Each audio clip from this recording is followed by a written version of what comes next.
There is just too many roguelikes.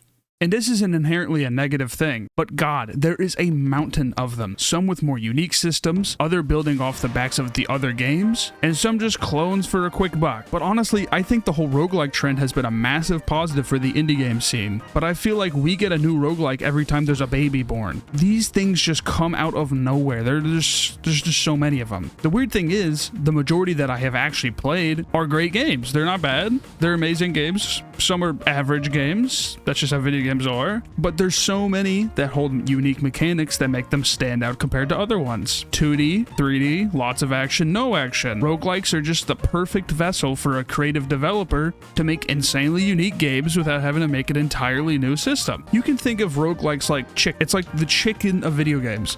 Just because you can do so many things with the chicken, you can do so many things with the roguelike genre.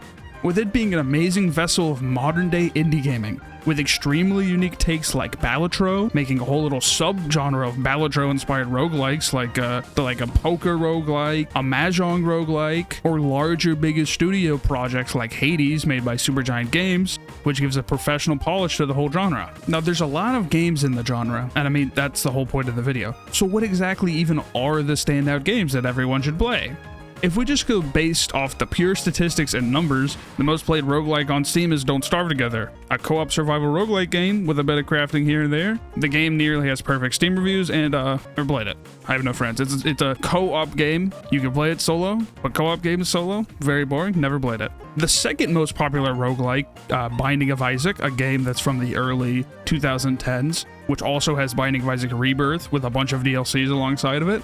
I've actually played this one. We're going to talk about this one later, but I've also watched Northernlion play it, you know, Mr. 11,000 episodes of Binding of Isaac, as well as PewDiePie, whose old outro was the Binding of Isaac baby and like little guy from SCP or whatever. I don't actually remember. But that's what this is all about. There's just too many roguelikes. Have we hit an overload point? Is there really too many good video games? Too many bad video games? It's time to actually find out.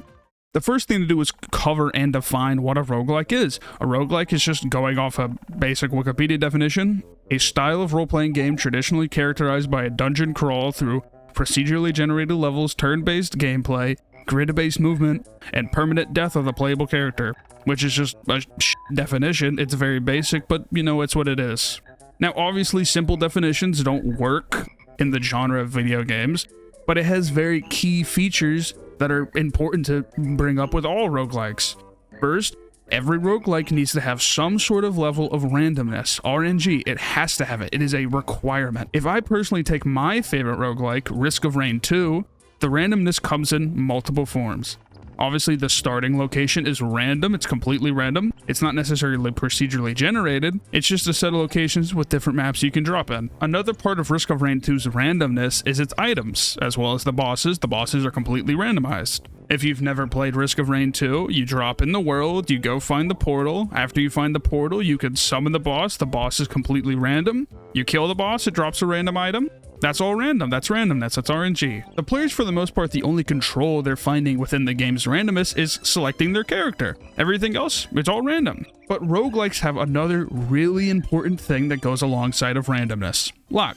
Luck is the defining characteristic of what makes a roguelike function. Randomness by itself is whatever, but luck is something that mends it together. Without a mix of luck and randomness, the game would just not be fun. A lot of fun in roguelikes is getting a specific item that you know will carry you for a really long time throughout the run, or a specific set piece for a build you want to go for. But of course, there has to be something that will stop you, something that gets in the way from you just steamrolling the entire game. A major defining factor, another one at least, of roguelikes.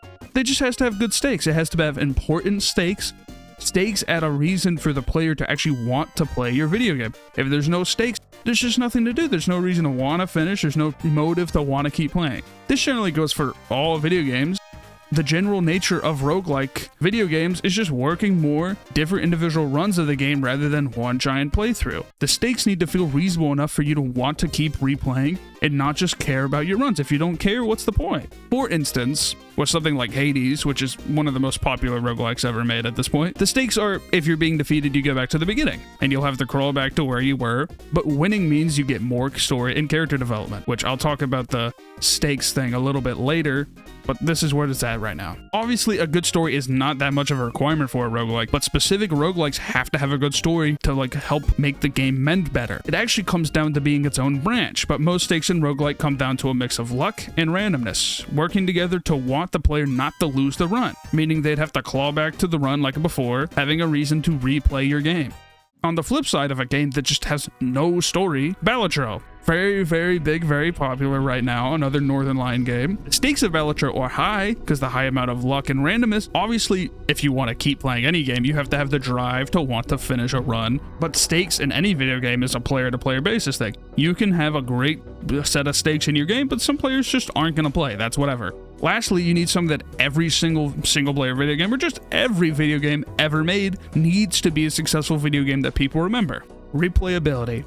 Roguelikes hold themselves as an infinite replayable game. If you go back to the Balatro like I was just talking, there is no real end of the game until the player is just done with the game. Obviously, you could unlock everything, but if you're still having fun with the system and the game and the cards, you're gonna keep replaying it for the rest of your life. I mean, think of a game like Binding of Isaac, a game that has come out in 2012, and people are still playing it, they're still running through it, they're still talking about it, because it's perfectly replayable. There's still the stuff to see, there's still stuff to do, there's still more runs, there's still more builds, it's perfect. Replayability as a gaming term normally means like beating a game and replaying it, but most roguelikes cannot be beaten. Obviously, a game like Breath of the Wild or any other single-player story-based games that aren't roguelikes, of course, they rely on the gameplay loop to keep players replaying the game over and over again. For Breath of the Wild, maybe like you want to go do challenges for yourself, stuff like that. They require the player to have to make that gameplay loop interesting enough for themselves to keep replaying it, because you play a story once, why are you going to want to replay the same story over and over again?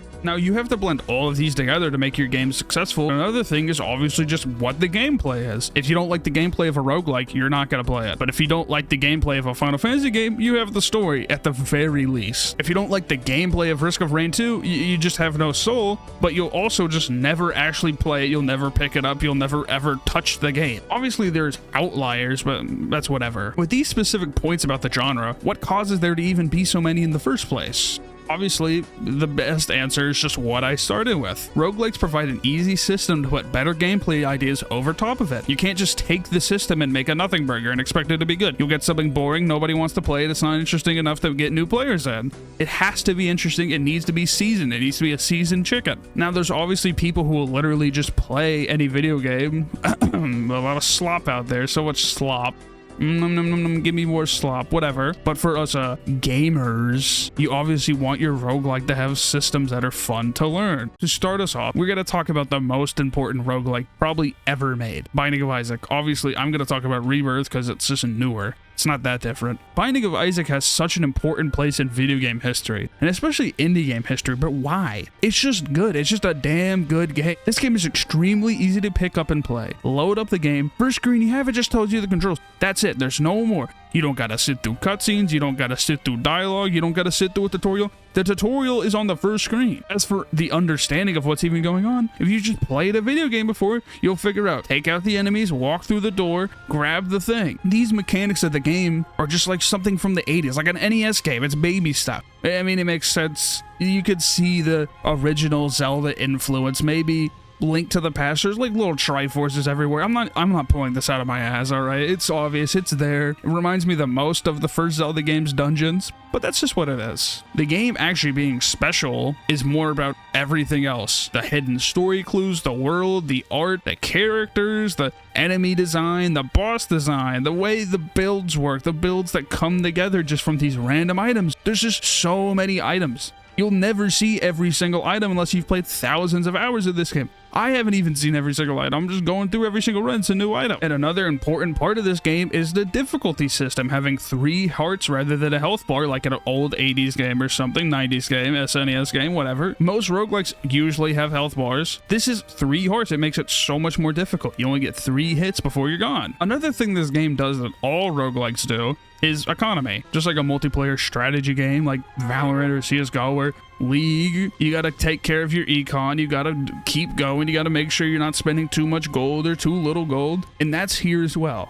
Gold lets you buy hearts, armor, items, pills, stuff like that. stuff that you can use, cards. You could donate your gold to like this little slot machine and it'll give you more items and stuff. It's just important to the game. It's important to roguelikes in general. The Binding of Isaac sets the perfect standard of what a roguelike can be based around. And I know there's a lot of other genre-setting games like Spelunky, but most roguelikes are closer to the Binding of Isaac in the modern scene. Now, you don't see a lot of Spelunky-likes. Spelunky's its own little square. I think you can make a whole video about Spelunky by itself. If you want to move away for a game that's not as much of a bullet hell sort of game like Binding of Isaac, you can move to an insane level strategy game like Slay the Spire. Slay the Spire uses a system of cards, which multiple characters have different cards that have different styles, different attacks, and just general builds. The subgenre for this type of game is a roguelike deck builder, for obvious reasons. In Slay the Spire specifically, each character has its own different builds and routes that work well with them specifically, since every character has its own deck, it has its own attacks.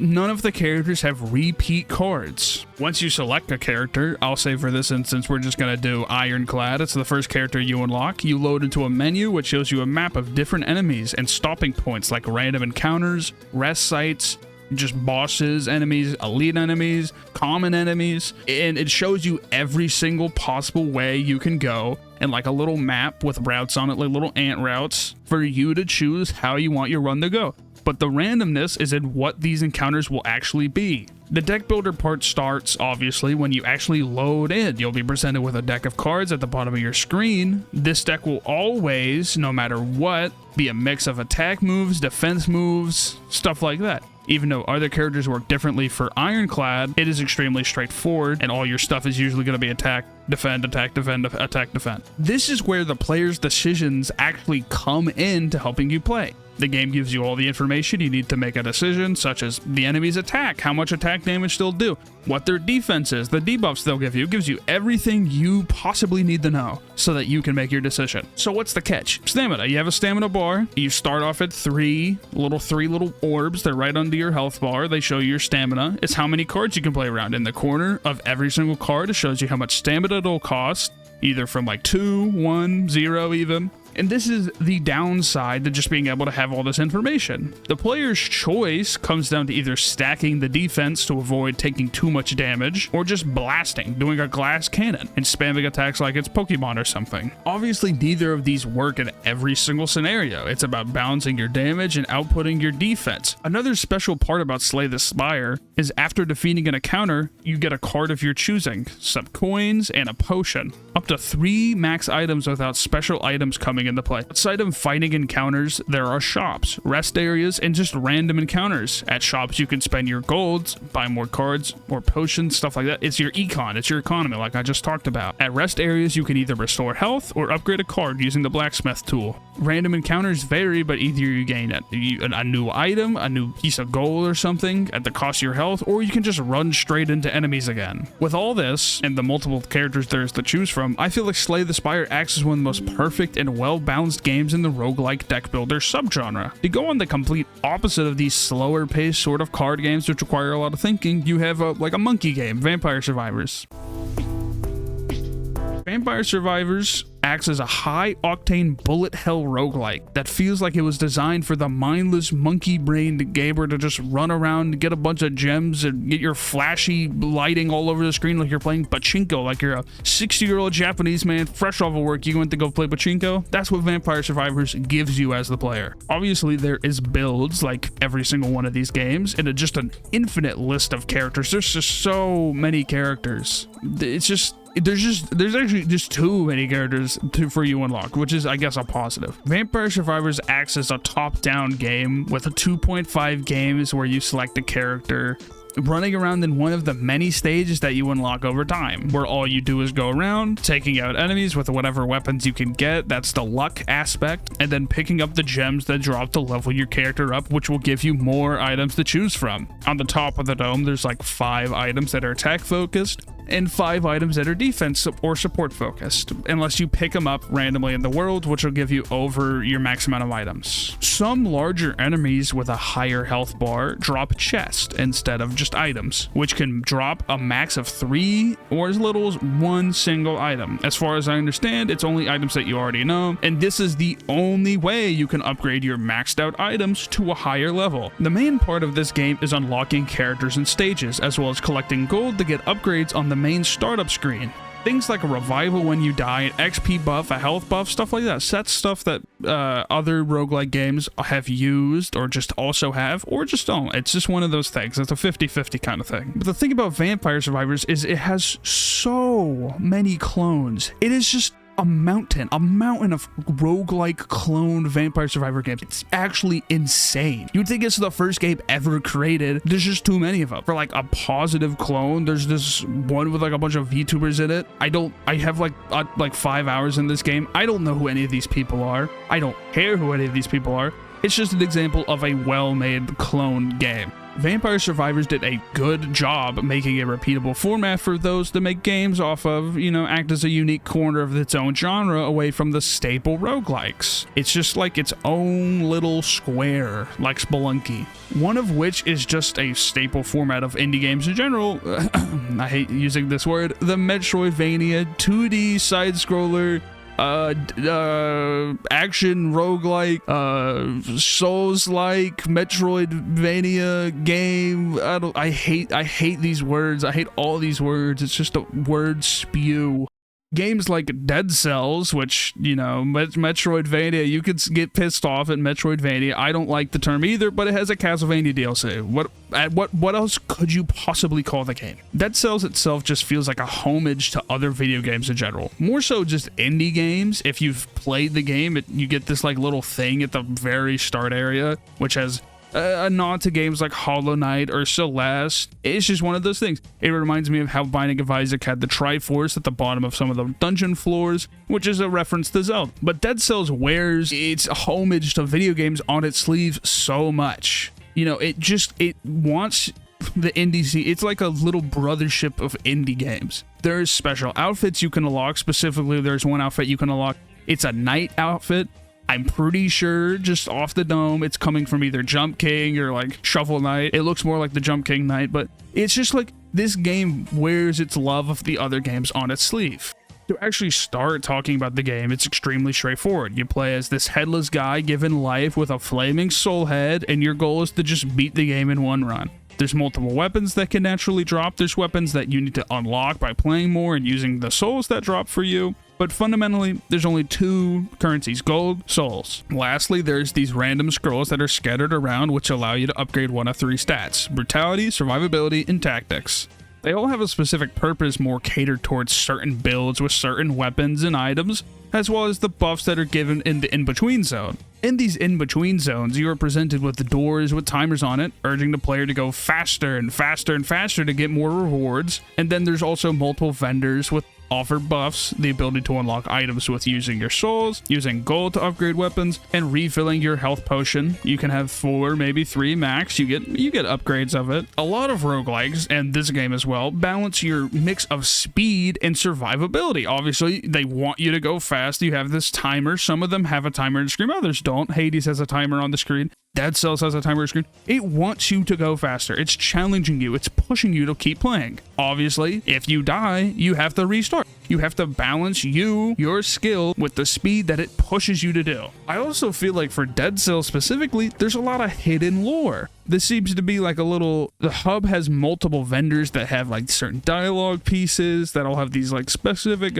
world building around them, like piles of dead bodies, random dead bodies the main character finds. And rather than acting like a normal person when they see a dead body being shocked, he's like, oh sweet, look at this dead body, looks like they didn't make it, that kind of thing. Mr. Flame Guy, I don't actually know his name, but that's your main character. Speaking of which, you can change the way he looks. As I said earlier, you can get that Jump King looking knight outfit, other colorways, stuff like that. To stay within the action side of roguelikes, you obviously have one of the most important roguelikes ever made for our modern scene, Hades, as well as Hades 2, which I'm just not going to really talk about because it's an early access when I'm making this, and that's just unfair. I'll talk about them by themselves, both games, but there's a mountain of games that fall under this action roguelike genre. Spelunky, Binding of Isaac, Noita, Risk of Rain 2, these are all action games that are roguelikes, separate from the deck builder games, and they're in their own little square, which makes up the majority of the games still. Games like these action roguelikes find more complexity in making unique worlds and unique builds with item combinations, since they usually have hundreds and hundreds of different items that you can find, which gives you a more unique standout feature, which is just something that helps them become more well-known indie games.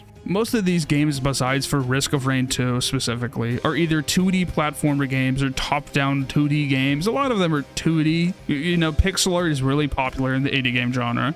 Usually because like the SNES era, the NES era. I'm sure we'll see a shift into those GameCube style graphics and those PlayStation 1 and 2 graphics as people get older and all that. But right now it's mostly 2.5, top down, stuff like that. If I was going to make an assumption, I'd feel like Binding of Isaac really helped push the indie games that are based off older games genre. It is like the grandfather video game. It's like Super Meat Boy, stuff like that. These hard games, they're really popular in the indie scene. They're all indie games, these really hard games. Based off just pure gameplay, it's really hard to find a game that does what Binding of Isaac actually does well and just make that mixture of story and gameplay. Binding of Isaac doesn't have that much obvious story, but it has hidden story. Like all the characters are named after the Bible characters and stuff, like Judas, Isaac, Lazarus. They're all named after Bible characters. You get the little screens in between your loading things that show like your mom hitting you. It's not like hidden, but it's there. But a game like Hades, which I just mentioned, is story first. It is a story first roguelike, the first one we've talked about so far. The reason Hades is able to get away with this story first thing is because it's just a larger studio. It has more time to make these stories. It has more people working on the game. It's always a benefit, but Supergiant Games has more games than just Hades. It's just not one guy in a room with a Godot engine or whatever making a video game.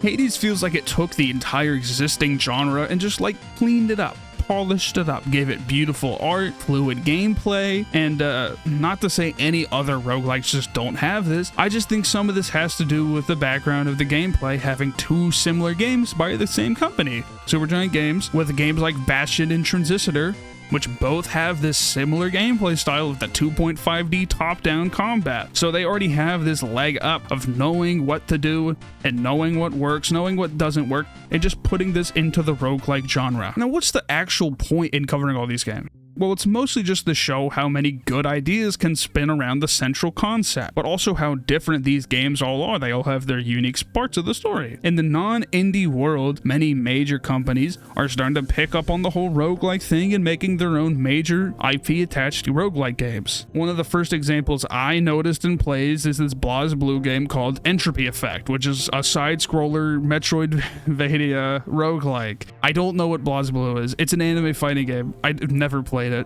but I saw the game. I've played the game. For bigger IPs, like I mentioned before, this Vampire Survivors clone game called Hollow Cure, which is, you know, it's using VTubers from Hollow Live. If you look at like streaming charts, Hollow Live VTubers are some of the most watched people on YouTube, usually YouTube because that's where they stream, and either or Twitch. Even League of Legends had a roguelike game mode called Swarm. It is gone now. I have no footage of it. I've played it twice, and League of Legends may be the most played game on the entire planet besides for like Free Fire or something. It's a major IP using roguelike genre instead of an indie IP. This is just a tactic with video games in general. It's not really that special, but whether or not it's a good or bad thing for the genre is all up to personal preference. In my personal opinion, any genre getting new video games and new ideas and more eyes on it is a positive. You want more people to play these indie games and have more people playing the indie games, you need the bigger guys also showing up and using this genre to keep spreading the weight. While I say most people are already aware of some of these standout games like Binding of Isaac, Spelunky,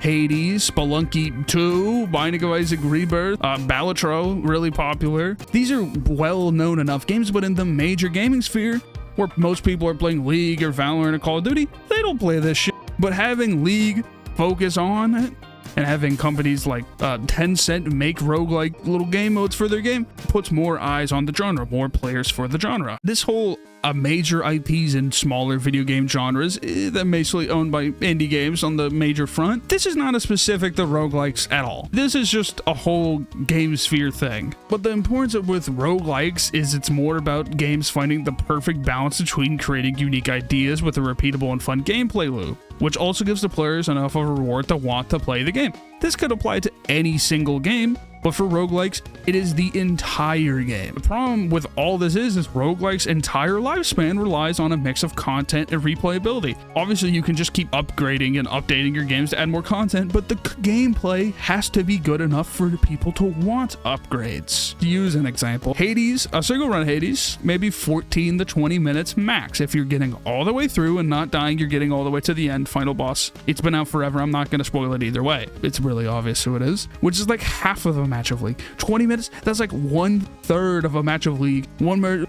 Dota, maybe like 7 Call of Duty matches, but that's only if you don't end the game. It's only if you don't lose. The reward for completing these runs is story for Hades specifically, which will only apply to people who care about the story. If you don't care about the story, why would you want to run the game? And obviously, there's the rewards that you get for completing, like the materials that you get to upgrade your weapons, upgrade your base, upgrade your just everything around you, which also depends on if the player finds any value of upgrading these weapons, and if the gameplay loop is fun enough for the player to want to keep replaying and upgrading. I feel like a small amount of players would not care to keep replaying a game after that, because, I mean, you buy the game. The games are like, games are expensive, all right? You're buying the game. Obviously, you should be knowing what the game is first. Oftentimes, the content is either just more difficult as you get further on in roguelikes, like Hades, which gives you a challenging upgrades you can do to your run, which is in this little menu. You get little skulls if you add more challenges, like one-hit death, or your damage is lower, enemies have higher health. These are the sort of things that roguelikes do to keep you wanting to play the game. Others just don't. Balatro, the progression is new decks, unlockable jokers, stuff like that. For Slay the Spire, it's new characters, new cards, new upgrade difficulties, and Risk of Rain 2, it's new characters, new difficulty. It's like the main thing most of them do. New characters, new difficulties, new materials, new weapons, stuff like that. Stuff that makes you want to try the stuff out. It's a very specific formula, which has obviously proven itself to work.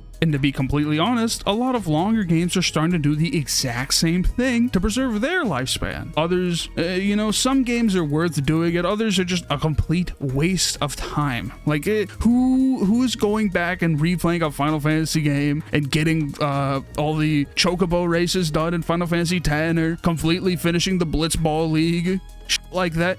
Nobody's doing that. It's like 1% of gamers. But for roguelikes, it's like maybe an extra hour, maybe an extra 2 hours that you're adding on to your game. It works insanely well for this genre. But to wrap up just everything, the majority of successful roguelikes we have seen either have borrowed elements from the older games and rebuilt it, and all these indie games have borrowed from other indie games and used the ideas that have worked and have not worked, thrown out the ones that don't work, reworked the ones that haven't worked, and just make better games as time goes on. The indie game scene is like a family. It's a family of video game developers that are all working together to make better video games. But the only reason it has worked as well as it did is just the roguelike framework is just so good of making unique and creative games. It's the chicken thing. And that's just the reason there are so many. It's just such an easy framework to make a good idea into a full video game without having to sit there and think of the system, think of the leveling, think of XP or balancing the enemies out in like a turn-based game or something. You already have this framework that you know works, and you know like examples that you can use to figure out how to make your game work better.